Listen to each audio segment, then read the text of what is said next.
A man who wears the 10 pounds of gold, the nature boy, Ric Flair. You know, I always like to take this opportunity to talk about myself. Woo! Woo! The 16-time heavyweight champion has arrived. I've got the style and profile like never before. The greatest talker in the history of the business is behind the mic once again. You're talking to the Rolex wearing, diamond ring wearing, kiss stealing, wheeling dealing, limousine like, jet flying, son of a gun. Woo! This is Wooooo Nation with Ric Flair. I'm the man. Ric Flair.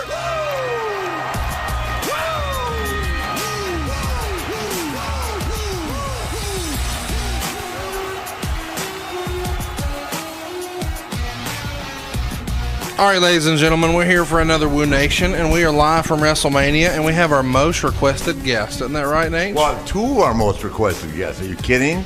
The luck of the draw would be the day that we have in the same building at the same time my man, David Manning, Texas' favorite son, regardless of what you hear about the Von Erichs, and now, and of course, the worldly and one and only Mean Gene Okerlund. Mean Gene right now getting another glass of wine.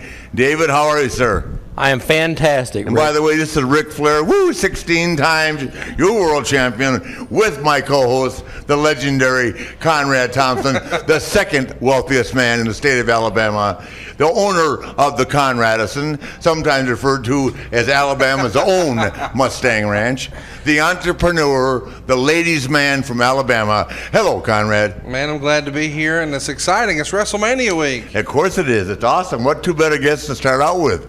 Yeah, our two most requested guests of all time in order are David Manning and Mean Gene, just because of the rapport you guys have, and man, those guys are characters in and of themselves. Well, there's no doubt about it. David Manning, as we've discussed, we can tell stories. David, tell everybody what happened this morning when you woke up and what you were explaining. No. So, David, I woke up and had a great day. That's a joke for when we turn the mics off. David, is this your first WrestleMania week you've been here, or have you participated in the previous years? No, believe it or not, in all the years, it's the first WrestleMania I've actually attended live. Yep. And just a few minutes ago, you met one of the McMahons. Is that your first time meeting a McMahon?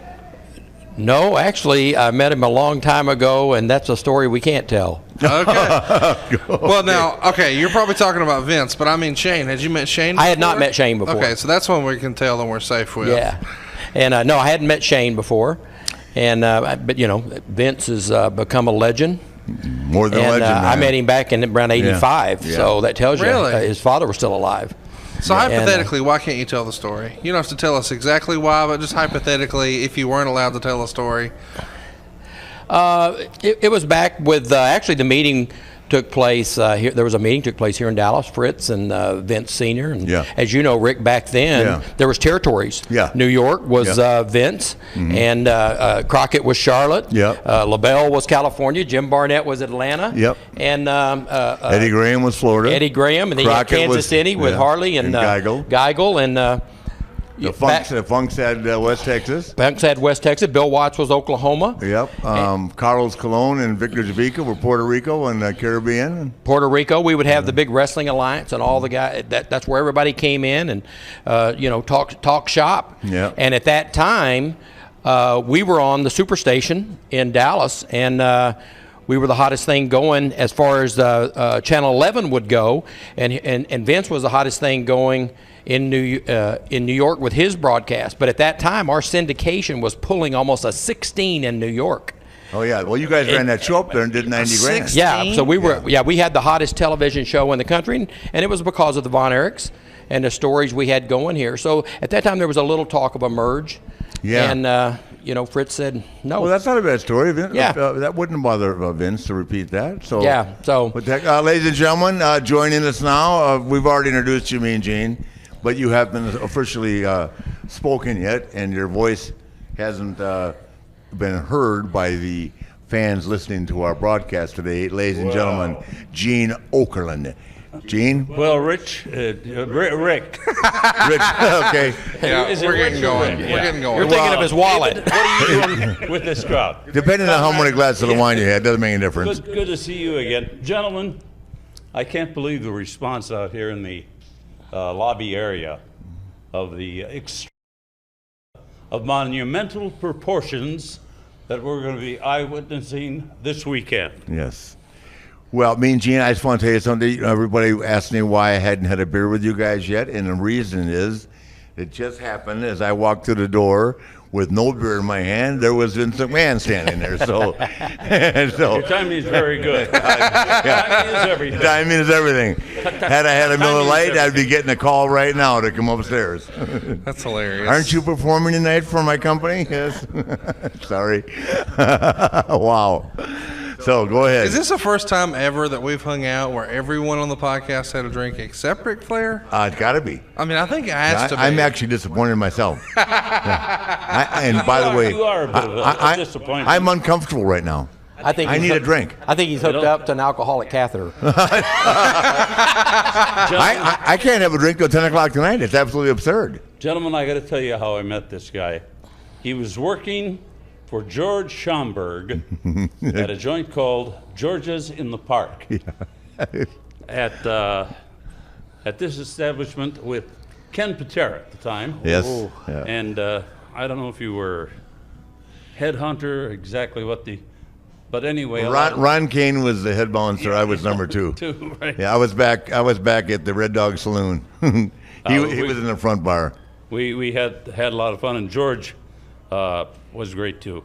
One night down there, I recall Greg Gagne, some guy was a pain in the ass and giving him a lot of trouble, and Greg just knocked him right off the bar stool. Oh, Greg called fight. security. Yeah. Said, "Hey, security, this guy's drunk, troublemaker. Get him out of here." They threw him out the front door. Yeah. Don't. We had a lot of fun. And here was the What greatest year was story. that, Gene? What year do you think that was? That would be about 69, 70. Yeah, 69, 70. Because I'm gonna say I flunked out of school after 6 months, and and I went to school in '69. So, and I stayed in school. I stayed in a fraternity house till '71. Stayed for a year. My parents still thought I was in college. There was no cell phones back then. They had no way of checking. Absolutely no chance. So then I moved in with I moved in with these nurses, and which is a great story in itself with Schomburg, because while we were in Gene, I'm sure Gene, I can't say thrived on the moment, but I'm sure he heard of the experience. Northwest Airlines went on strike, and there were 3,000 unemployed flight attendants in Charlotte, all of them seeking work. With a lot of time. Yeah. And this is back in the day when flight attendants were maybe a little different looking than they are these days. Multitude They had difference. standards. Yeah, they had standards. So the rib was Schomburg. They'd tell all the girls that came in that they had to take a physical, and Schomburg would dress up. He was an extremely handsome guy, silver gray hair. Right. And he'd put on the medical coat and the stethoscope, and of course the girls would strip down for the physical. Of course, I had to watch the door. You had to man the physical. No, I had to watch the door. I was never allowed in, but I did make some acquaintances along the way that were fun. Beverly, if you still remember me, I hope you're there somewhere. Right after you got out of high school or reform school? Well, you're an academy. Military academy. No, I'm not sorry. military, just an academy. Yeah. So why were you in the academy? Because I got in trouble at Lake Calhoun, and my parents decided it was going to be a reform school or boarding school. Well, you didn't get in trouble for like spray painting stuff. What did you get in trouble for? No, actually, I was riding my parents gave me a Honda 50, and they went out of town, and I was riding around on the what do you call it? The pavement at Lake Calhoun, which Gene will tell you is a beautiful like lake. Like a walking trail? Down. Yeah, walking trail, that's right. And then at the same time, they let me out of that, but I got caught with a phony ID trying to buy booze at the Van Hull's liquor store, who was a handicapped guy. Especially when Jim Jennings had a joint right next door. Yeah, well, it's not good. And he'd never ID you. And they took me downtown for that one, too. I had my high school leather jacket on, which was red and white, like Wisconsin. And I told everybody I was a senior at Wisconsin, right? So didn't work with the cops. Van Hall's liquor store. Remember that, Gene? I remember it well. I guess it was easy. I was trying to buy cherry vodka. What was I thinking about back Cherry then? vodka existed back then? There was some girl wanted that. In God's name would drink. I wasn't. I was buying it for some girl. I got the rap. As a matter of fact, it was Sue Pearson. Her dad owned Pearson Candy Company. Remember the Pearson Nut Roll? Yeah, big. Of course. Big operation. Me, I was big with her and her mom. Okay, all right. I feel like there's a good story behind that. Pearson Mrs. Pearson was a no-show. Card subject to change. She showed up one time. All right, Rick, so it's WrestleMania week, and it's time to go ahead and talk about partying with the Nate. Do you want to party with the Nature Boy Ric Flair? Well, the first thing you need to do is go to busrental.com. So if you're renting a bus, Woo!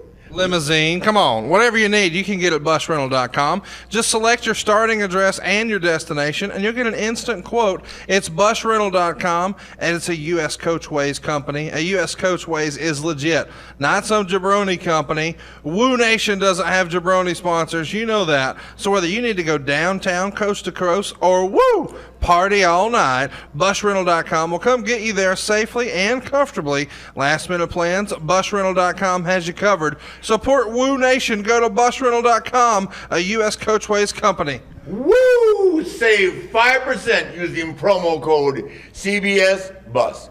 Woo woo! Busrentals.com.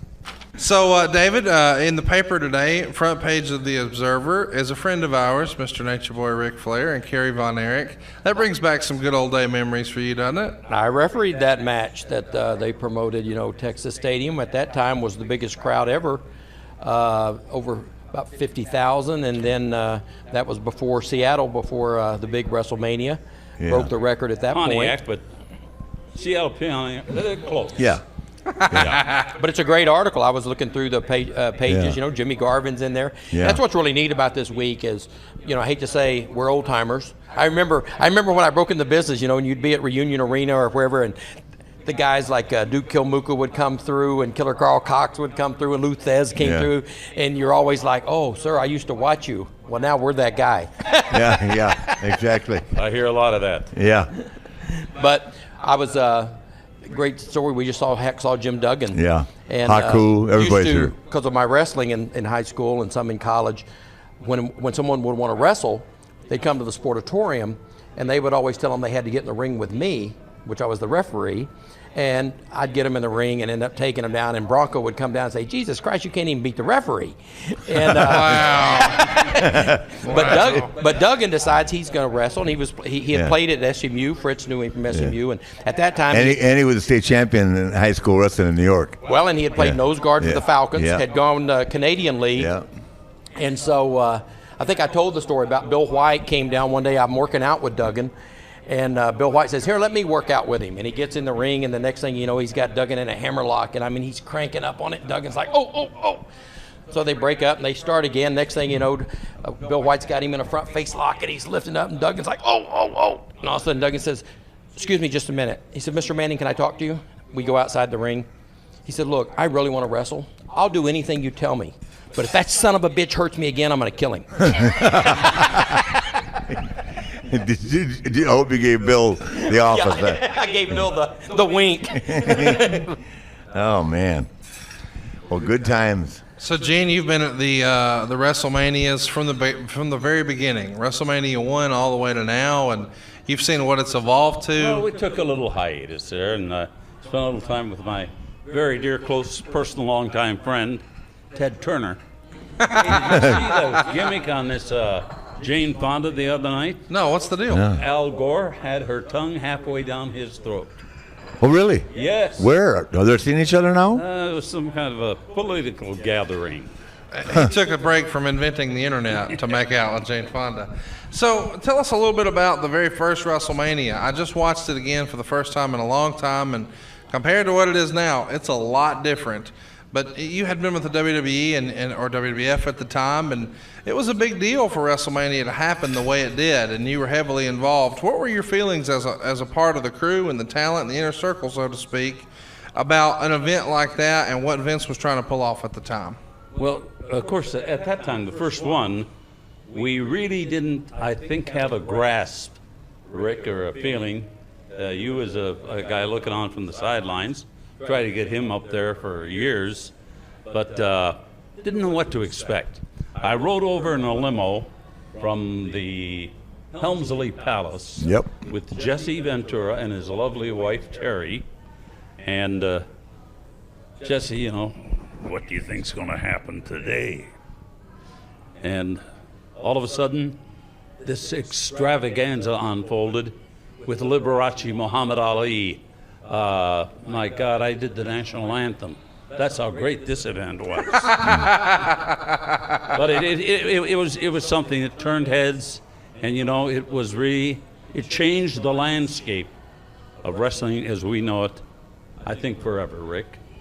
Oh, David, for sure. You got to be with me on that. Well, yeah, I mean, exactly. I mean, we were down here watching from this end, and I mean, you guys were the first one to start bringing in the celebrities. Cyndi Lauper did the big thing, and you know. Well, actually, it's funny. I didn't see, not to interrupt you. I didn't see it because I was working twice on Sunday afternoon. That was our gig. That was your gig. Yeah, yeah. So someone told you about it. Of course, yeah. Well, Piper and I were. I mean, Piper and I were really close. He went from NWA up to Right. Yeah. When he got fired at TBS, Vince took him right away. So. Well, the show, if you watch it today, doesn't stand up maybe the way some of the other ones do because the business has changed so much. And it was the first time that so many celebrities were involved. But would Piper have been the only person who would have been in your ear about the show and kind of given you a little bit of a Oh, no, review? I was real close to Orton. I was Okay. close to Orndorff. All guys I'd worked with. The only one I hadn't worked with at that point in time was Hogan. No, I knew a lot of guys on the card. You and I had worked. Yeah, I mean, together. of course, Gene and I. Right. But at the same time, Gene and I weren't talking every day. Then, you know, it's a funny story, which I'm sure I'm repeating myself. But when Terry Siegel at TBS said to me, "What talent can we get?" I said, "If you want this show of yours to do something, forget about wrestlers. Get Gene Okerlund and Bobby Heenan." Right. And there's hence. Turned out good, at least for the time being. Yeah, Sure. Well, the thing of it is, he didn't burn a bridge. Gene can go anywhere. When you're as talented as Gene Okerlund is, you can walk out of one deal, walk into another, and didn't burn a bridge. And now Gene's got a lifetime job there. Well, and even now, I mean, And Gene's allowed to have a martini. I'm not. They'll put me back in the joint. online Mauro Ranallo is the best reviewed No, not behind performer bars. on the show. Behind a bar. Behind a no, I behind have the a door. question. Why do you guys think Brody never worked New York? Because they didn't trust him. Really? No. Yeah. Well, look what happened with Stan. I mean, you know, Stan. Here's the deal with Frank and Stan. Now, elaborate on what you mean when you say, look what happened with Stan. What do you mean when you say, look what happened with Stan? Well, You're talking no, about Stan Hansen, but what no, do you no. mean? What I'm saying with Stan and Brody, they were made the majority of their money, guys, in Japan. Japan, yeah. And everything in New York at that time was Bill Apter and George Bautano and wrestling magazines. Right. Because Japan fed off the American magazines. That's where and those guys wouldn't put anybody over. Stan, to my knowledge, Stan ain't put anybody over yet. And I don't remember anybody that Brody put over. I mean, Brody would wrestle me for an hour all the time, as did Stan, but I never beat either one of them. You know, I tell you one thing about Brody. One, he's a hell of a worker. Yeah. But I've seen Andre wrestle a lot of guys. Yeah.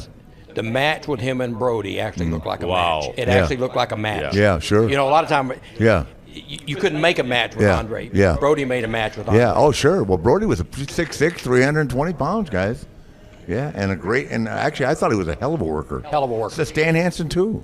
Cheap Yeah.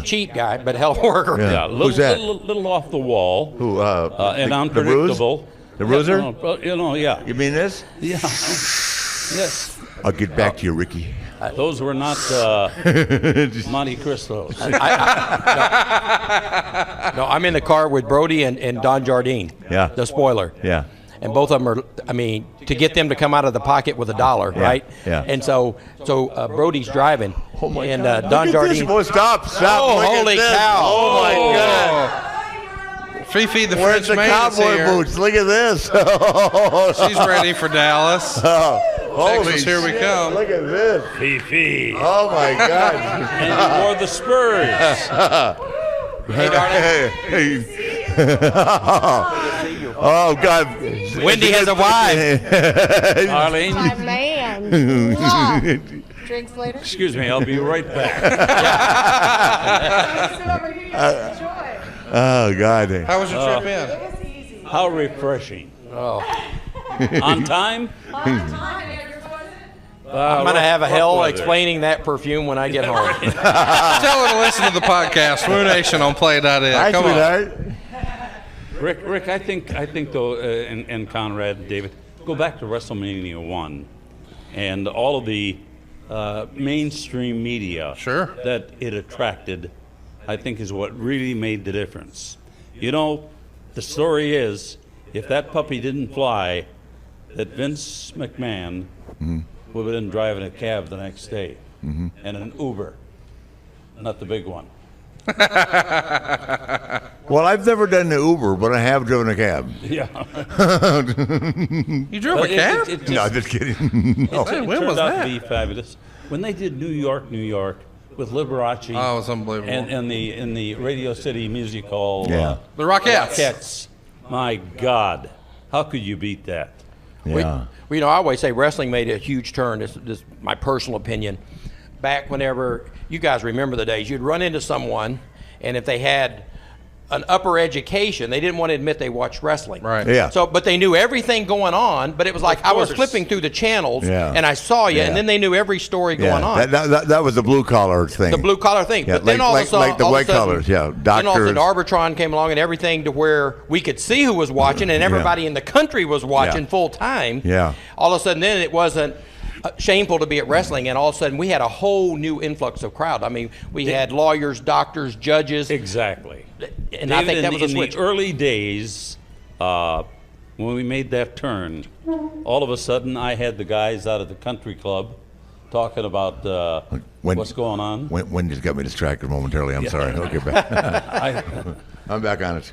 Go ahead. But it just, all of a sudden, overnight, it changed. Yep. Yeah. Like that. It did. Well, but I'm going to tell you something, and I'm going to give him the due of his lifetime.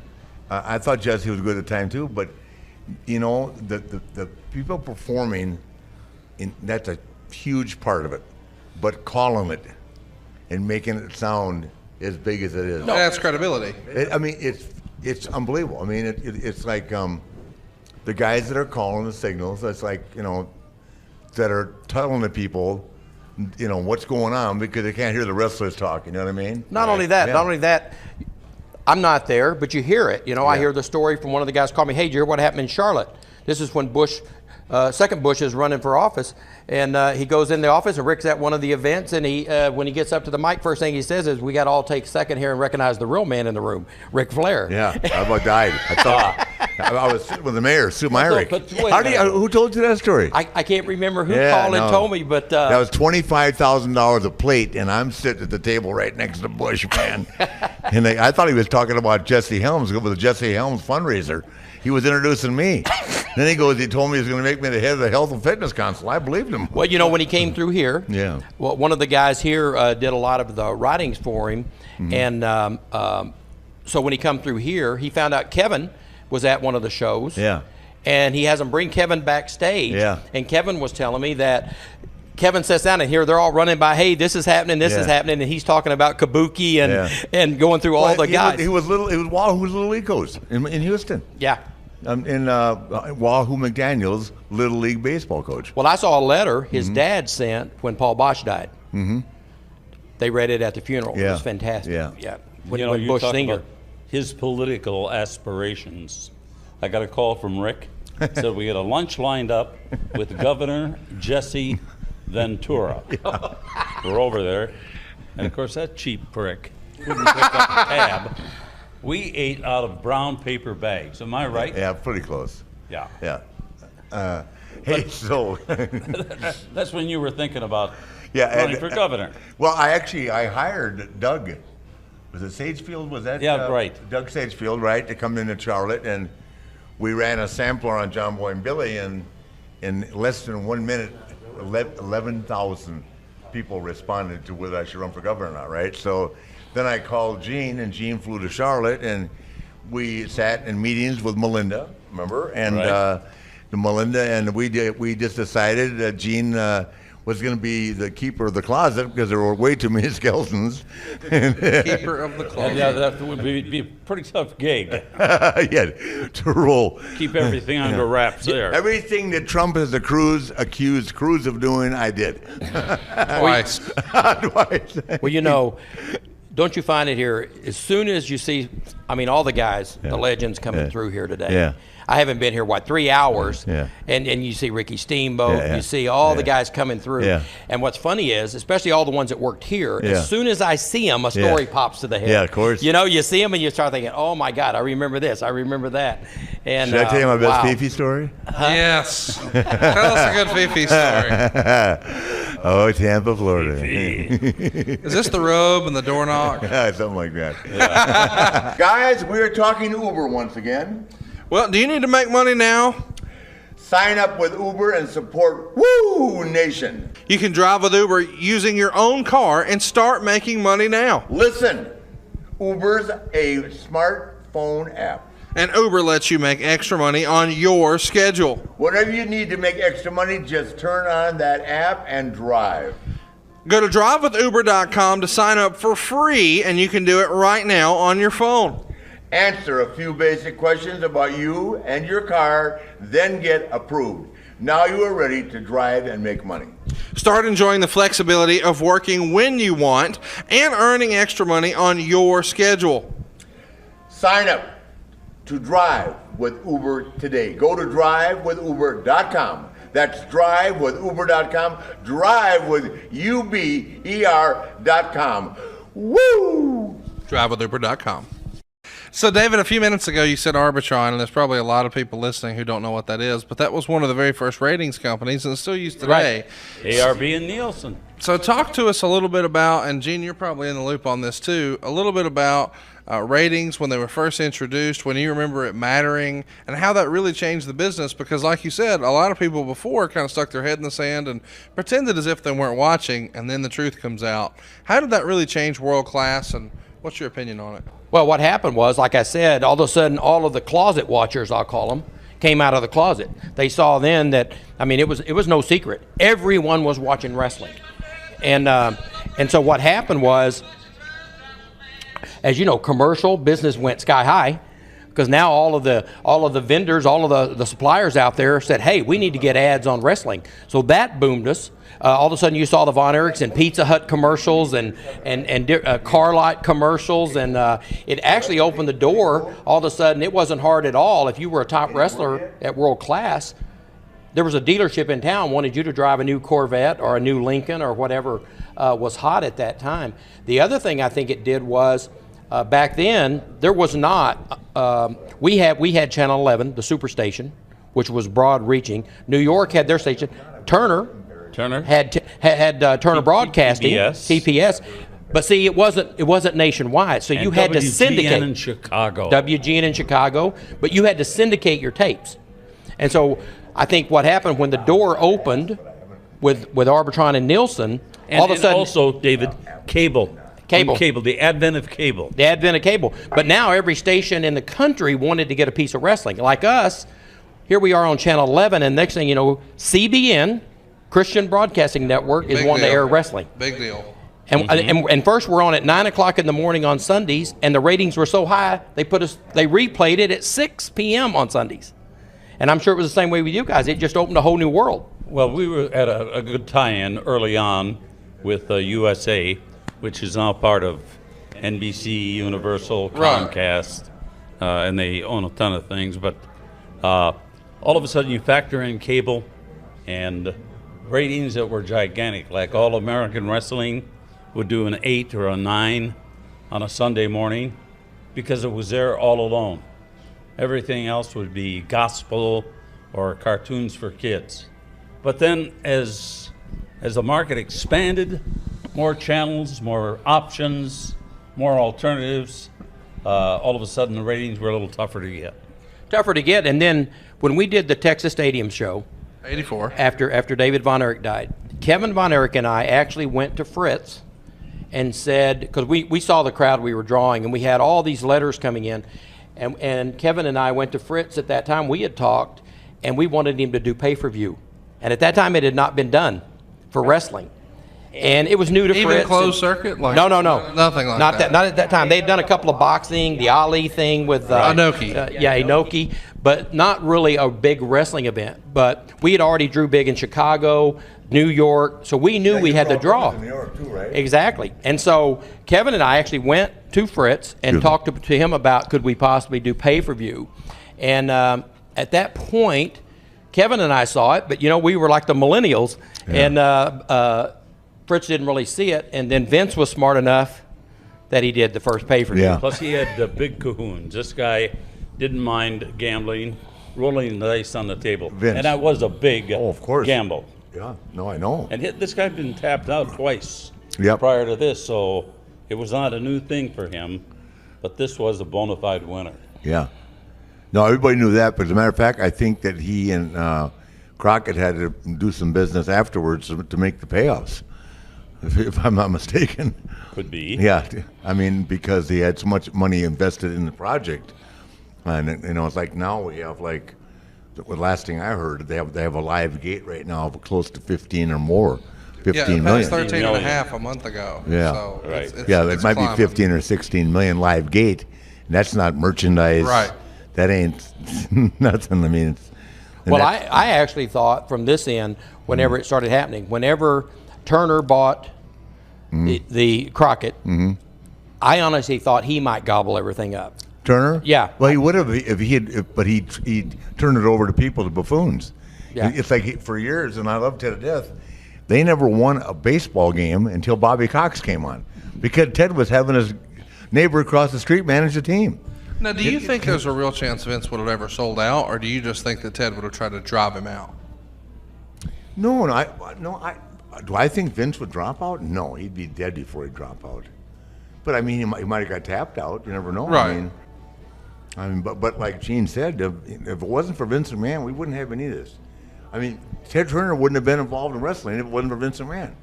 But you know what? Everybody thought when Vince bought Crockett, a lot of people thought it would be the demise of wrestling, because now there was no that competition wasn't there. And for a long time they kind of kept it secret. Yeah. Well, he didn't buy Crockett out. He bailed him out of bankruptcy. Crockett owed $9 million. They didn't pay nothing. He just paid off Crockett's debts. When a company that was doing like $40 million a year. Well, he was financing you. And we sent Gorilla Monsoon down to work with Freddie, the guy with the rug. Freddie Miller. Yeah. But, it was a rug, and a horrible one. Yeah. In all due respect. Yeah. But that only lasted like about a month and a half. Yeah. And Vince made money on the deal, right? He did. He had money. What's it called? Isn't it called Black Saturday, or what's it called? What's the name it's referred to? Brian, you may know. When WWF bought out the TBS Black Saturday, yeah. And so I know the Briscoes made money on that deal, but you guys are saying maybe the Crockett's didn't so much. It was just a bailout situation. No. The funny story that I tell you is that the Briscoes sold out. Sure. Yeah, they're entitled to do it. Yeah, Jerry Briscoe calls it Green Saturday. He was a big fan of that. Yeah, and Jack too. And that was the rib. Ole Anderson, I'm going to kick Jack Briscoe's ass when I see him. Guess again. Yeah, we're still waiting for that to happen. Or Jerry. Yeah. Jesus. I'll see him with I the told you Romano. I just ran into Danny Hodge. Yeah. Well, he wasn't involved in the sale of the company. No. But Jack and Jerry, they every time when Jack was champion, he just bought more stock with his money, And Jack wasn't making the kind of money. I mean, Jack Briscoe and I, the first year I had the belt, I made it $60,000 less than I made working for Crockett. It was just the honor of having the belt, And when you're saying that Briscoe was buying more stock, you really mean Georgia Championship Wrestling? Yes. Right. Yeah. He bought stock in the company. Sure. They offered it to him because Barnett loved Jack Briscoe. The first night I met you, you probably don't even remember. You guys came through Dallas. It was Crockett, you, and Greg Valentine, and y'all came to the matches in Fort Worth. We were all standing upstairs. They had an upstairs where all the guys sat when they weren't working, and that's the first time I met you. Was You're kidding? You guys were coming through. You weren't really working here. I don't know what you were doing in Dallas, but you came through and stopped at the Fort They Worth were on show. vacation, David. Listen. I every time I see you, I have so many stories. I mean, they're endless. They're endless. He got me fired twice. Twice. I had a great relationship with Fritz, except for 1 week out of the year when Rick would come to town. 1 week? I came 1 week every month and a half. My favorite, I could work here for free. It's like going to Florida. How hard was that? Good Lord. So this weekend is WrestleMania, and of course that means it's Hall of Fame time too. And this weekend, finally, good friend of the show, Michael P.S. Hayes and the Freebirds are going in the Hall of Fame. And I want to ask two questions. We'll end with you, David. But first, Gene, you were here when the Freebirds were making their WWF debut, their New York debut. And the rumor, of course, is that Andre fired them. And I know that's not technically correct, but do you have any memories of working with Hayes back in the early days of the Freebirds? I do, Conrad, but make no mistake about it. Andre had stroke. Oh, yeah. He had big stroke with the company, and if he didn't like something, he would either totally ignore it or he'd say something to Vince about it and said, I need it changed. Yeah. And I think that happened. So they got in a little hot water right out of the gate. You don't want to get on the bad side of Andre. Michael Hayes and the Freebirds got a little hot water? No. Well, Hayes has been public about telling the story. He showed up to a show unable to perform, and he had been hanging out and partying, not realizing it was a work day, and he showed up, and maybe Andre was in control of that show that day and didn't take too kindly to that, and maybe put a word in, and Vince didn't feel like he could trust him after that. But do you remember Hayes as being a talent, as someone who, obviously no one could have predicted, Gene, what he did behind the scenes, but as far as in front of the microphone, do you remember identifying that at the time, or was he there such a short time it wasn't I do, and Michael led that crew, you know, and he was a very entertaining guy, very flamboyant. He dressed the part. Still does. Talked the part. Yeah. He was a rock and roll rocker. Yeah. Yeah. Baby's got her blue jeans on. Well, he was kicking around with Greg Allman and Dickie Cher. Betts and all those guys. Kicking around with Cher, rolling around with Cher. Right. Something like that. Yeah, well, you know, when they came through here, and it's really what set us on fire. We Kabuki had just had a big run with us, was still on top at that time, and when we set it up, you never knew it was going to be the marriage it was, because we had 3 Von Erichs, and then all of a sudden you had the 3 Freebirds, and so when they came to town, Michael was the voice. He was the, as you said, the flamboyant. He was the show. The heater. Yeah. Terry Gordy was the worker. I mean, as good a worker as there was in this business. And I heard Michael tells me I remember Mike said Terry had his first match at 16. He lied about his age. And then Buddy was just poor Buddy. Buddy was a hell of a worker and was the blunt end of all the pranks the other 2 pulled on him. Yeah. I mean, that Buddy took a beating every night. And God rest his soul. Great I had some kid, great though. matches. Oh. Buddy and myself in a gimmick match. Michael will tell you if we had him here. Michael and Terry were out of town. The Von Erichs are out of town. And Buddy and I sold out in Fort Worth in a gimmick match, him against me with one arm tied behind his back. We sold out at Will Rogers. Yeah, that's great. Well, remember I wrestled Michael, not Will Rogers. I wrestled Mike Von Erich. Remember he had to beat me in 10 minutes? Or I had to beat him in 10 minutes, or I had to wrestle Kerry, right? At the end of 10 minutes, he had the claw on me, and I had juice. We still sold out. Well, and Rick was here when we matter of fact, when we pulled the switch, because at that time, all of a sudden, we had 6 top baby faces, because when the Birds came in, they were the good guys. And so they came in, and we've got the Von Erichs, and we got them, and we had a match between Rick and Kerry in a steel cage, and I'm the referee, and we decided to have a special referee with it. So we took brought Michael into the ring as a special referee, and that's whenever the first one out of the cage won, and as Rick took the bump and Kerry's going out of the cage, that's when Gordy slammed the door on Kerry's head, comes back in, and the crowd immediately turned, and from there it was a hell of a ride. Full-scale riot, man. Woo. But you know, that was another great move in the annals of wrestling history, because all of a sudden these guys were selling more tickets as heels than they were as the good guys. Yeah. And paraphernalia. Yeah. You know, I ran all that, and up until that time, you know, it was obviously Kevin and Kerry and David, but then all of a sudden you had the other paraphernalia is a guys. great word. Yeah, And, for the Freebirds paraphernalia. And all of a sudden the Freebirds are selling everything. Not memorabilia. I mean, Paraphernalia. David, I would believe that Ric Flair had a chunk of that. of the paraphernalia? Of everything. The only thing that had alcohol in it. Yeah, memorabilia. But the Birds were selling as good as when they were heels. They were selling as good as the baby faces. Yeah. Yeah, well, they were great. You know, and Michael would go on the radio shows here. Yeah. And do the interviews, and they try to get him to come host. Yeah. Because he's got that voice. Oh, As a yeah. matter of fact, Voice. here He does. we did a musical, not a musical, but a music video called Bad Street USA, and that was the deal with the I Birds. recall that. They lived in the last house on the left. Yeah. And we go down to one of the top clubs here, and I don't remember how we run the ad. We said if you look like a tough guy, you need to come try out to be in the video. What kind of a club? It was back then. It was disco, you know. Yeah. But I'm talking about. I go there. It was scary. You had guys with mohawks, 3 and 4 feet tall. No poles chains, or anything lips, like that? No poles. We're not allowed to talk about those in the show anymore. Mrs. Manning's put her foot down. But it was crazy. Mrs. Manning. Yes, Miss Manning now. Oh, that's It wasn't right. before. It is Oh, now. that's right. Yeah, it's a top secret. In the last podcast, Rick tells it. We weren't supposed to talk about that. We showed up, Gene, the last time we did a podcast, and David and I still had stamps on our hands that wouldn't wipe off, and Rick had to hear the story and then outed it. David may or may not have gotten in a Take a little look, trouble. though, Conrad. And guys, we sit here, kind of reflect back on the history of the television sport of wrestling. Look where it's come to today. We're looking at virtually a 16 or 18 million dollar gate. Thing could pump way past 90,000. Could set a new record, by the way. No, I think it already has, Gene. If I'm not mistaken, I think they've already done like 96,000. I could be wrong. I hear numbers from different people, but we're close. All right, Rick, it's time to talk about Delta Airlines.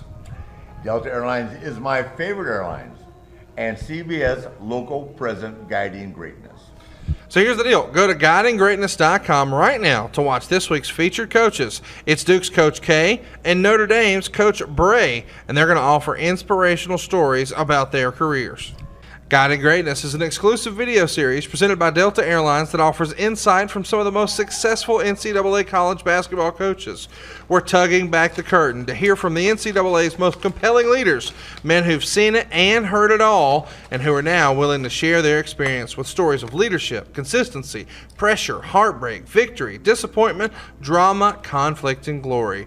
Guiding Greatness presents human stories told through first-person recollections, images and video, and authentic enthusiasm, thoughtful insights, and passionate dedication to the game, the institution, the people, and the players. Check out guidinggreatness.com from Delta Airlines right now. Woo! Gene, I want to ask you a question on this. Dave Meltzer, who I know is a bad word in your world probably, but Not at all. he has often criticized the WWF for posting attendance numbers that he would believe to not be legitimate. And I spoke to a person who was with the WWF for a long time, and he corrected me on that and said, "You're asking about tickets sold," and they never said that. They said attendance. So attendance would include people in the back. It would Right. include the staff. It would include the employees. Comps. It would include comps. It would include security. It would include people working the show. So, whereas I think a lot of people hear about attendance online and they assume that means tickets sold, but WWE has never said, "Here's how many tickets we sold." They say, "Here's the attendance." I'll tell you, try to get a ticket today. Somebody asked me about getting 8 tickets for the event on Sunday. Mm-hmm. Well, I can't find anybody who's going to cough them up. No, I mean, they're impossible. No, right they're now. not there. They're impossible. So this is pretty legitimate numbers. After our trip to the Alabama-Michigan game inside the building and all Alabama won. that. Alabama Best won I 38-0. Yeah, we were there. But our friend Roll Tide. Chris Randolph.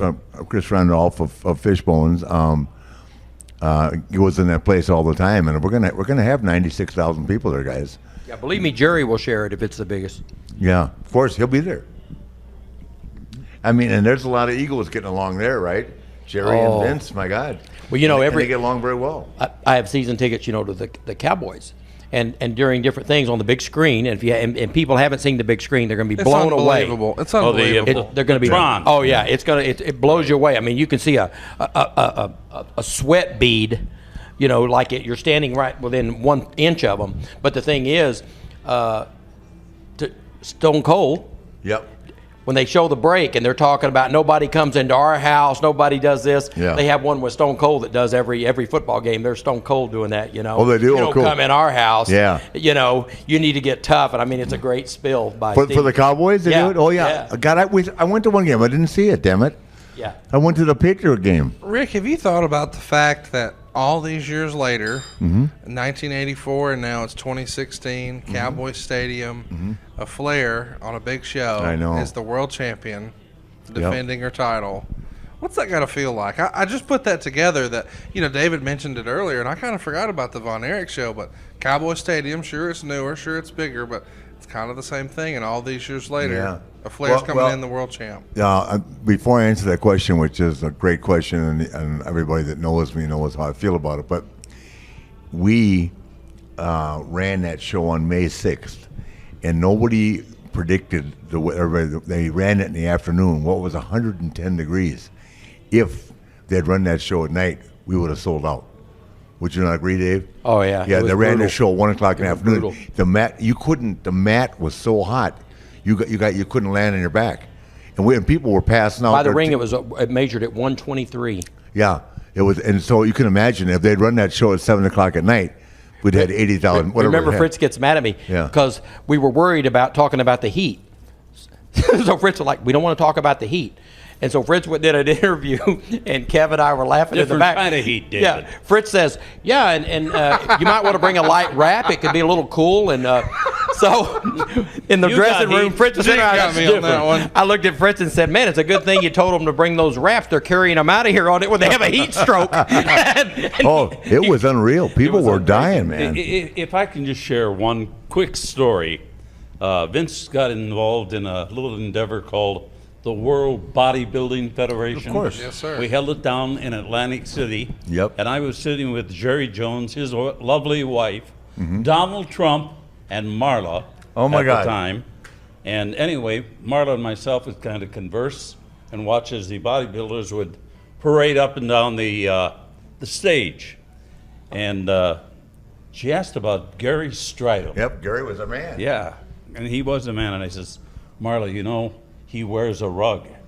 Guess what Marla does? Yeah. Gets a hold of Mrs. Jones and says, you know what? Gary wears a rug. She says, I know, I'm married to him. Yeah, she thought it was Jerry. Yeah, right. I love it. So I stepped on something there. Oh, God, you're the best. Let me ask you, with all the history here at the table, you can't say anyone that wrestled during your time in the business, your favorite match you ever saw before you actually broke in. Me? Yeah, one of the old timers. Well, let me finish this about Charlotte first. Yep. Okay, so after, the question was, how do I feel? I mean, I am absolutely overwhelmed. And so is she. I mean, she has come through so much. We had we celebrated a bad anniversary this week on Tuesday, which was the third year of the day of passing of her brother. And so she really struggled Monday and Tuesday. She had a really couple rough days. So I'm so glad that we were able to get here and get her up and running and happy, and sad day. But I mean, she, in 3.5 years, that's all longer she's been wrestling. I mean, she's the champion. And, Wow. and she's going to go out there. And I mean, for me as a father, the fact that I'm able to go out there with her, are you kidding? There's second to no feeling that I've ever, nothing I ever did myself during my career is as big as this moment will be for me to walk out there with her. And I'll be crying all the way. Oh, yeah. I tell people when I get on what, stage, though? you want the tears? Start talking about your kids. Yeah, exactly. But Rick, I can imagine as a father how proud you are Yeah. of what she's accomplished in such a short time. And going through what she's going through, losing her best friend, which is her brother. So Yeah. I mean, all the kids went through a lot, but those two, I tell Close. everybody, they Close in fought. age. They fought every day of their life, but man, they were inseparable. I mean, don't crack on somebody else. They can crack on each other, but you know what I mean? Right. So it's been hard, but she's done it, and she took the high road, and she conducted herself like a champion. She dressed like a champion. Oh, the cover of that magazine. Yeah, the Muscle and Fitness. Holy cow. Yeah. Yeah. Yeah. And you remember, Rick, how we talked about how a world champion should Yes. look? Mm-hmm. She does. Yeah. Oh, absolutely. You did. You still do. Yeah, I try to. I want to get the name of that haberdasher again from you. Taylor in Richards. Charlotte. You don't want. Well, You don't want his Those number. ties. you know, Gene, I won't meet her. Yeah. Like Rick doesn't meet my daughters. You haven't met Charlotte yet? No, I was just kidding. Oh, you know she's running around right now. Are you kidding? All she She does works is go- out 9 times a day. All she does is go to the gym, and then she went and got a massage with Aaron, Double A's wife, yesterday. Got her nails done today with Lita. I mean, and then now you guys, nobody even knows this. I'll make it an announcement. Wendy hasn't. I haven't told Wendy. At 8:00 Central Time, she and I are live on SportsCenter. Oh, wow. From AT&T. So we got to be On over what the day? Sunday. On Sunday. Yeah. Live on SportsCenter. 8 p.m. Central. AM. 8 a.m. Start your morning off. We got to be Wow. over. This We got to be Sunday. there at 6:30. I don't know if I can make that call. Yeah, well, on the East Coast, you can watch it tonight. 8 just hang o'clock. out with us. Rick will still be up. I was going to say, I'm not going to bed, so it works out. Yeah, I'm going right from the Hall of Yeah. Fame over here until we close down, and I'll just. I Get just up, know, brush I just my know I'm teeth not and go- getting that stamp on my hand. Yeah, I You're even not told you. Saturday. We just It's found tonight, out. Thursday. She and I got to roll out of here at 6:30 in the morning. Oh. So they don't make it easy for me. And I won't have a canteen with me. So Gene, it's over now. We can talk about it a little bit. Friend of the show, Mr. Hulk Hogan, is out of the woods now on some personal challenges he's had in the courtroom. But Hulkamania really kind of kicked off WrestleMania. Is there ever going to be another performer quite like Hulk Hogan that has the impact on the business that he did, do you think, Gene? You know, I would say no, but I've been wrong before. Yeah, I think Austin There's did. never going to be another Hulk Hogan. Right. There's never going to be another Ric Flair. Vern Gagne and Danny Hodge were different. Lou Thez was different. But damn it, they all had a role that they played, and they did it perfectly. Yeah. But you know, the advantage Hogan had was, once again, as we talked, the timing. The timing with Arbitron and Nilsson and all that stuff was taking place right then. and the part on Rocky. Exactly, Yeah. Thunderlips. Thunderlips. Yep, that. It wasn't all. much of a springboard, but it was. Yeah. It was enough. Yeah. It was enough. And he had the genius of Vince McMahon promoting him. So How do you think, David, that Hogan would have done here in the world-class territory? Do you think that Fritz would have seen what Vince did and tried to strap the rocket to him, as they say?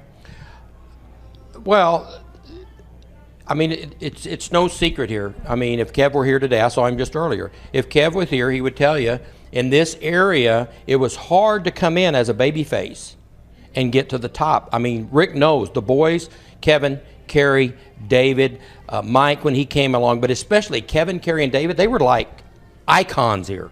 I mean, you couldn't believe it. I mean, they were like Michael Jackson. And I think Hogan would have done good here, but they would have found a way to flip him heel at a rapid pace. Yeah. And he would have done phenomenal. Him and Kerry. But take a look, David, what happened.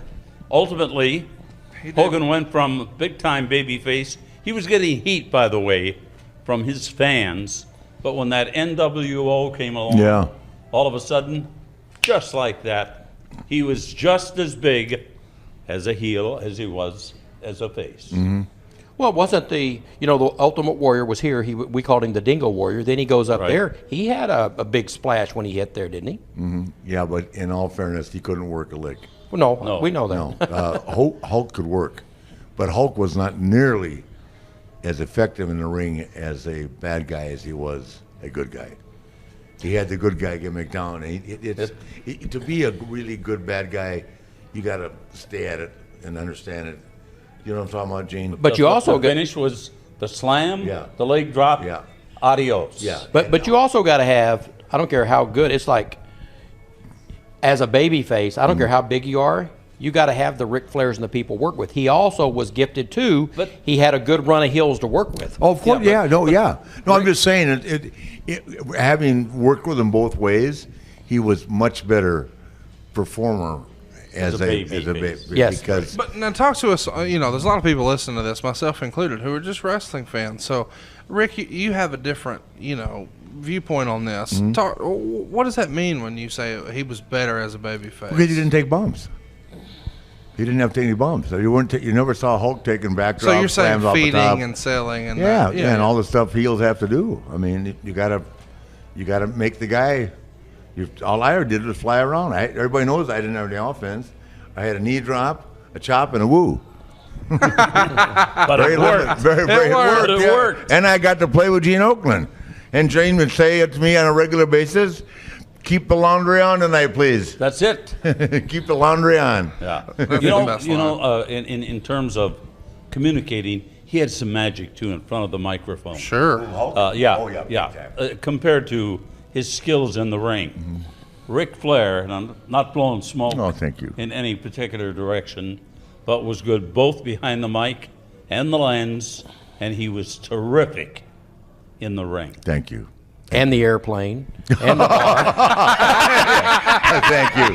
And a hotel room in Huntsville, Alabama. There you go. I'm the king of the hotels. It was a road show. It was Windsor Heights, Connecticut, by the Hartford Airport. That's Ramadi. All of a sudden, I saw a robe just gliding down the hallway. We were caught in bad weather or something. Wasn't there a storm or something there? Ray Stevens' birthday. Gene, the last few days we've spent time with some longtime employees of WWE, and they all have different nicknames for Rick, and they all involve late night escapades with a robe and more or less clothing, maybe. And I'm sure you have a fun story to share. Oh, he is. Most of them don't involve clothing. God. I'm sure. I can tell you at the Palm Restaurant, a very upscale restaurant, I had my nephew in, president of Fusion Food Group at the time. We were down there for a business meeting. Rick joined us for a couple of cocktails. Clear ones. Maybe, clear ones. See-through. But he ended up with nothing more than a pair of boxers and a pair of stretch socks. Might have kept the tie on. I don't know. Around his neck? Yeah, Alejandra. She's no longer the manager, but... looking at that magazine that's got Kerry and Rick on the front of it, Wendy's looking at right now, one of the best matches, I refereed it too, was at the fairgrounds, you and Kevin. Oh, yeah. Oh, man. Yeah. Rick and Kevin had, well, you actually probably wrestled, because in the beginning, Kevin was the oldest. You wrestled Kevin No, two or three times. Actually, believe it or not, I wrestled David the most of all. Because David was in Florida for a while. Right. That really, what really made David better than the other kids was that he sent David to Eddie Graham, and where David could learn the craft around Dusty and me and other guys. A lot different than Dad. Where these boys just stayed right here in one area. Well, and Dave was the one that could really, if he wanted to, could have been a hell of a heel. Oh, yeah. He could do anything. Yeah. And the greatest story with David is the time that I stripped him and his girlfriend completely naked, took all his clothes, right, and took him back to my room. He had to be at TV the next morning at the TV in Tampa on Wednesday morning, right? And he drove down to the Sportatorium. What did they call it in Dallas? In Tampa, where TV was, right? And the Sportatorium. No, that was here. That Sportatorium is The Dallas. Armory? No, not the Armory. That's where we wrestled. Anyway, the building for TV, and he drove down in his Corvette naked. I still can't get over that minute. Oh, God. We did that to J.J. Dillon in St. Martin, remember? Oh, I know, my God. St. Martin. J.J. said, we were trying to coax J.J., we were on the nude beach. and it was optional. We were just walking through. Well, JJ had his girlfriend there, and Rick's like, "Go ahead and get in. Go ahead and get in." And so as we walk off, JJ, all of a sudden we look around and he's in the water and he's bragging about how naked he is. And Rick just slowly strolls over and picks up all his clothes, says, "We'll see you at the other end."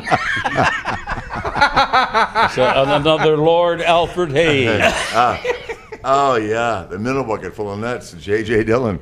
Hey, it's funny because a lot of people don't realize this. David is the one that got me the timeshares that led me to building the Gold's Gym at the Pelican Resort. Exactly. David was running shows over there, and this guy that I can't think of his name now. He loved me, and he said, I said, "What about building a Gold's Gym here?" And I had to trade Aruba? out. No, St. Martin. St. Martin. But I was in the process of building another one in Aruba when a hurricane came. I called Rick up. I said, "Hey, you're getting a condo on the beach." He said, "What?" I said, "I talked the guy at the newest condos in St. Martin on the most beautiful beach to giving away a condo to me to the whoever wins the championship timeshare." You kidding me? That's how it started the business. And the guy's name, I can't think of it now. He ended up going to Marriott from there. But I had the sweetest deal, a condo. Then I had 2. Then I could bring 3 people with me, right, for these things. And then I built the Gold's Gym there and had $500,000 in the bank, which I never took one dime out. I just would bring back cigars because you could buy Cuban cigars. But I only used the money I had in the bank to fly back and forth on a nonstop out of Raleigh on American Airlines at that time. And I brought all my friends down, and I spent thousands of dollars on the kids when everybody was there. And then that damn hurricane, man, I was doing. Turn the whole island into a Japanese parking lot. $2 billion with damaged island, and they said that I owed them tax money, and they took all my equipment and sold it at auction. I haven't been back. We just saw when we saw Carlos Colon a while ago. Yeah, it triggered in my mind. I was promoting St. Martin, St. Thomas, St. Croix, and I started getting a little bit stretching out over there. And all of a sudden I said, "Hey, let's go to Tortola." Yeah. And so I started doing the shows. Well, Carlos was running those islands. Yeah. And all of a sudden, so I go to Tortola, and I said, "We're taking over down here." And all of a sudden they go, "Hey, for some reason, customs won't let your ring in." Yeah. It was coming by boat. Someone said, "I got a feeling I know who did that. You might not want to run this island anymore." Yeah. Hey, let me tell you. When Barnett ran it, right? Carlos and those guys put the word out. Barnett was afraid to carry the money. He gave it to Harley. He said, "You carry it." So, Rick, you were just talking about flying, and a few minutes ago we saw Jimmy Jam Garvin. Yeah. And David, you've had a lot of time with Jimmy Garvin, and he's going to the Hall of Fame this weekend. Tell us some good Jimmy Garvin stories that maybe we haven't heard before. Well, as I was saying, the day that Jimmy hits town, he was the first one that brought a valet here. He had Sunshine. And so, his wife, as Rick knows, I was kind of the guy that took the new guys out. And so Jimmy hits, and I said, "Hey, we'll all go out." So that night, my wife at that time and Jimmy and Sunshine, we go out to a bar. And I had never drank peppermint schnapps, neither had they. So we start shooting peppermint schnapps. Yeah, and it tastes great. And we're just downing them one after the other and one after the other. And so I'll never forget Sunshine.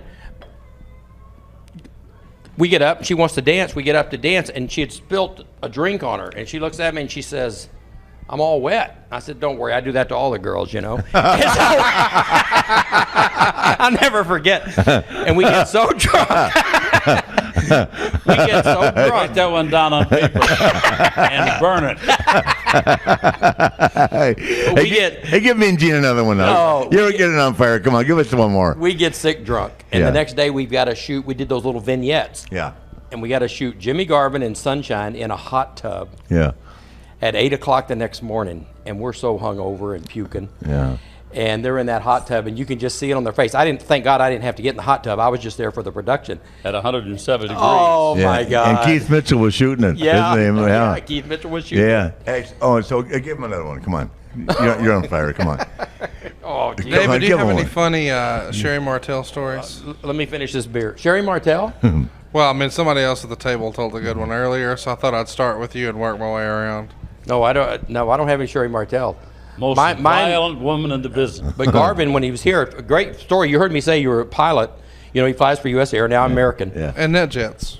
Jimmy, if Michael's here, Michael could tell it. Jimmy's flying. He's getting his pilot's license. The guy that's teaching him, sits in the co-pilot seat, so they're flying everywhere. I was with him. No, this was the one where they didn't put the caps on the oil. And Buddy Roberts looks out the window. They're coming back from Lubbock, and he says, "Hey, is that supposed to be doing that?" And there's two, looks like fire hoses shooting out oil. And they were trying to beat a storm, so Jimmy didn't do the once around. And I thought the other guy was going to deck him. He's on there, Mayday, Mayday, we got to get back. We have to land immediately. Luckily, they were only about a mile out. They turned around and came back. No, I flew with him. You know how we got there? We just flew down the highway, followed the damn lights. Are you kidding me? Anything to be driving. God. And I'm sure he won't mind me telling this. We have Sunshine was actually a relative. And so then Patty came in, his wife, and she's working the business. And so then they flipped. Sunshine was still the baby face, and Patty became the heel, but it actually went to the point, it was a shoot. Didn't you flip Sunshine? Yeah, well, not at that point. No, I mean you. No. Well, I was the baby face.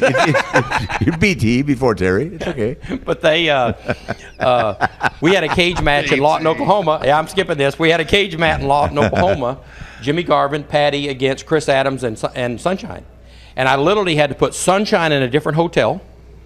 And I kept telling both of them, just do your work and let's all go home.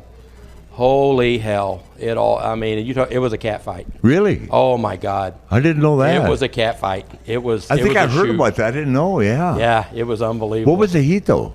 I don't really know exactly what happened. Who knows? Well, I'm way too young for that. So. Yeah, but it was great. Jimmy, but I'm going to tell you, Jimmy Garvin, yeah, phenomenal worker. Yeah, great. I worked with him a lot. He worked. His gimmick here was with Iceman.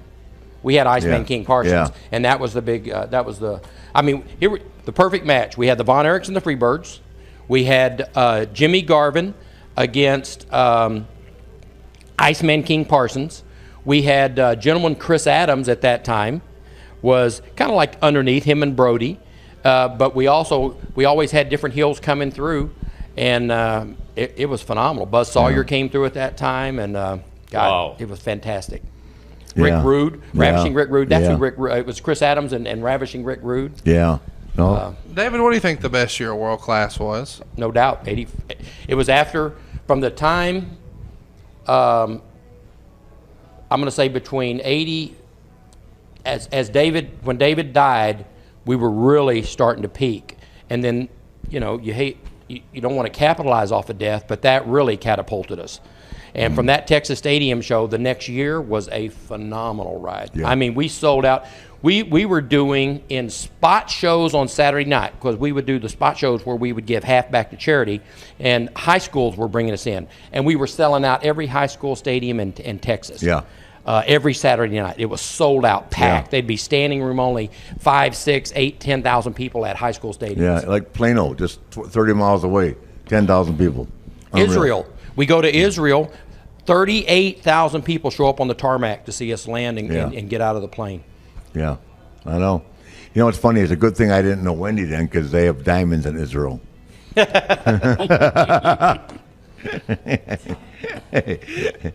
already got about 10 grand into a 5-carat one right now, so close, baby, close. Well, Tom Landry. She treats you better. Tom Landry told us he's in Israel. He goes into a diamond store. He's looking at diamonds. And the guy behind the counter recognizes him and says, "Oh, my God, you're Tom Landry. You must know the Von Erichs." For real. Yeah. So, Gene, have you been keeping up with WWE lately? What match are you looking forward to the most this weekend at WrestleMania? You know what? I look at the event in total. I always have. After 3, I started looking at the entire event. Yeah. Because 3 had Andre and Hogan, had Steamboat and Savage, and had a ton of talent. But you got to take a look at the whole product, because it is the total package. Yeah. Not to take the line from anybody else. How much were we time-wise? We're at just over an hour. Okay. Before we wrap this up, because I got to go do some stuff, and got to get Wendy ready, and I got to get myself ready for a signing tonight. Let's do what we do all the time before a big event. Let's to pick. Let's go match by match. You give me a finish, David. You give me the finish. You give me the finish. Well, I don't know what the hell's going on. New Day and League of Nations. New Day retain. Well, I could create a hell of a finish, but I don't know any of the matches. Okay, I'm sorry. All right. Okay. Do you know who New Day is, David? Have you kept up with the product? New Day is hot. Yeah. New Day is super hot. Very Who hot. do you like to win that match? I like the guy with the trombone. Yeah, that's Xavier Woods. Xavier Woods. He's yeah. phenomenal. You could take that slide trombone and Yeah. slide it. So do you like New Day to win that match? I do. Okay. Okay. It's 3-on-4, Gene. You're picking the team with 3 people, but they do have the trombone. I'm going with the Undertaker. You going with the Undertaker over Shane McMahon. Yep. Okay. You just met Shane, and now you're picking against him. I got to go. I got to be honest with you. I like back to Taker in him that right match, away. and I don't have any idea. I like Taker in that match too. Well, it's how WrestleMania. about Brock Lesnar and Dean Ambrose. Got to go with Lesnar. Yeah. You know what? The guy has built kind of a little empire here. Yeah. He's comfortable, and this could lead to a longer career. Stretch it out. Yep. And ESPN loves him. absolutely. He's their featured guy. ESPN. They love having Lesnar on. I mean, he built. Yeah. He's got the look. He's got. Credentials up the ass. I mean, I'm going with DQ. DQ. Yeah, it'd be a DQ. Okay. How about Well, Rome? it's a street fight, so that's going to be tough to do DQ. Oh, is it? I'm Oh, going Dean yeah. interference. If it's from a the street Wyatts. fight, I'm going to go with Brock. Okay. I got Dean. How about Roman Reigns and Hunter? Well, I can tell you right there, Roman Reigns. You like that? It's not what I like. Is what's going to happen. Okay. So wait, are you saying, Gene, you don't like Roman Reigns? I'm not trying to set I you up. do. You just said I to think, clarify yeah. for people Are listening. you kidding me? I was just out here with Alpha and Sika. Yeah, I know. Well, if we're not careful, what you just said will be the headline on every website tomorrow. Gene Okerlund doesn't like Roman Jesus, you Reigns. sound like you're interviewing Trump. Oh no.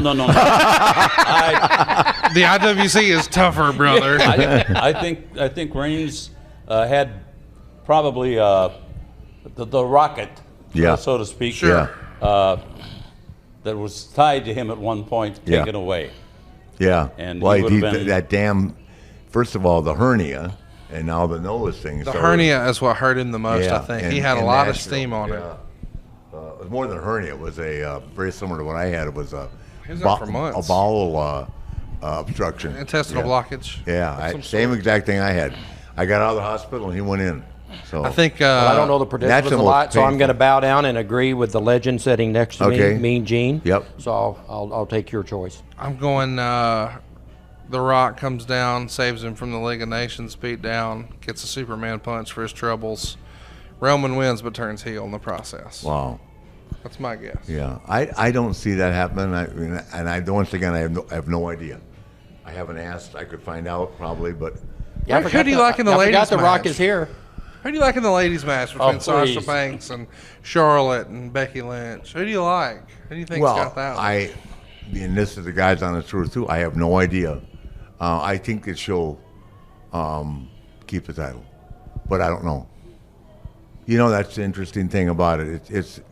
I like, and I've always said this to me, and this will get resentment from some people, but I think I'm able to say that with a level of comfort.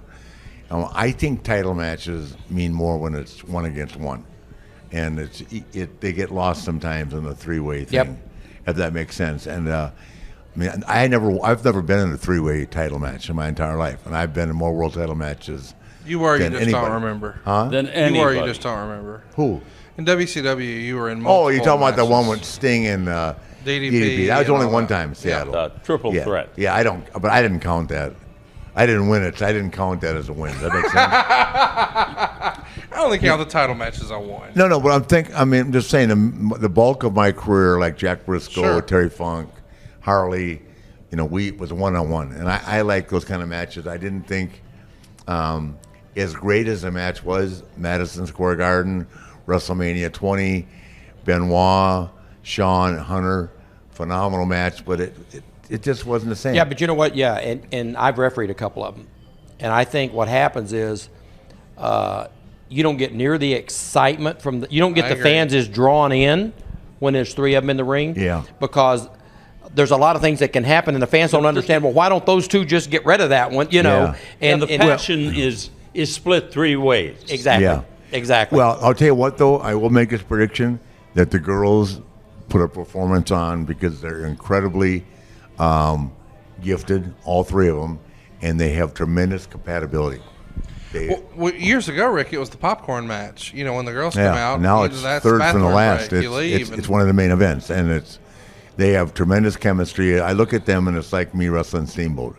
So I think that they're gonna show a lot of the guys are gonna have to really dig. Oh yeah. To follow that match. The last girls' match I refereed, they tore my clothes off.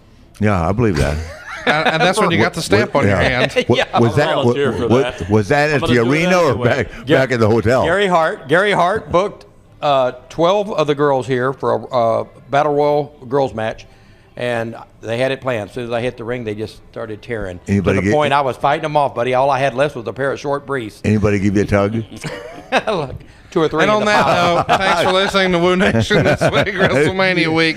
Gene Okerlund, thank you so much for joining us Gene. today. You know, I do have a podcast also available, and you do? Hopefully, yes. Where? Tell us all about it. It's everywhere now. On Podcast One? Yes. I didn't know that. Oh. Why'd you have me for a guest this week?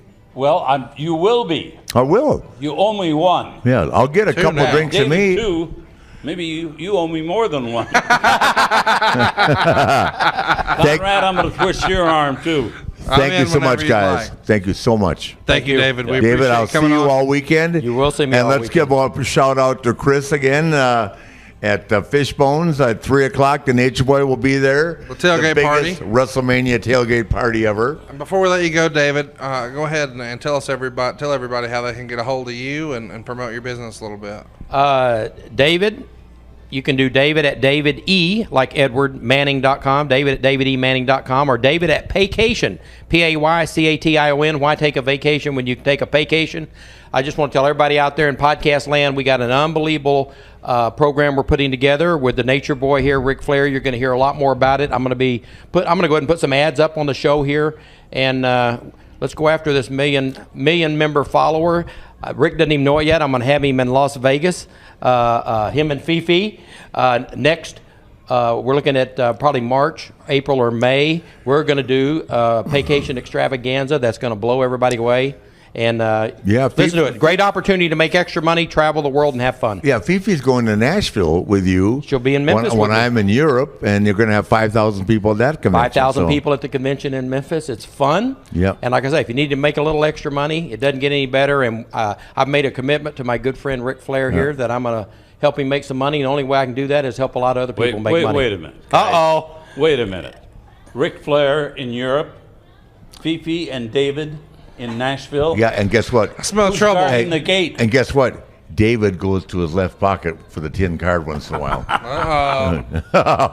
You got the, You got a lot. how much you got on you right there? How much you got there, kid? Probably about 5. Gene, where can we find your podcast? You know what? I'm gonna. It's at the Gene Okerlund. On Twitter? Right. Yeah, okay, good. So, So check out the Gene Okerlund on Twitter. You get all the details on Gene's podcast. Probably upcoming appearances too. Would that be fair to say? It would be very fair to say. And let's assume that, and let's assume this, as we all should, that Gene Okerlund and I are for hire. Anybody out there that wants to bring us in, we're going to start doing some more events together with the help of Melinda Zanoni, Gene's private squeeze. His main tomato. His main tomato. Tomato, I like. Yeah, he spoke to Melinda today and expressed a desire to work with her more frequently. Well, since everybody's plugging their deal, where should somebody call if they want to refinance here, Rick? Everybody's plugging her. First Family Mortgage with the second wealthiest man in Alabama, who now has 80 licensed cities. And we're looking at right now, David, I know you don't want to hear this. He hates it. He's looking at about $1.30 a day. And I don't mean $1.30. I don't mean $1,300. Oh my God! I don't mean 13,000. He's making $130 grand a day now, when the interest rates are right. That's right. 34 years old. He's got an 11,000 square foot home know what this that's means. bigger on a mountaintop. Usually in this is the beginning of the show. Now it's the end. No, it's bigger than any home in Alabama. Yeah, he's second only to Dr. James Andrews. Yeah. It's going to kill my double wide story, but go ahead.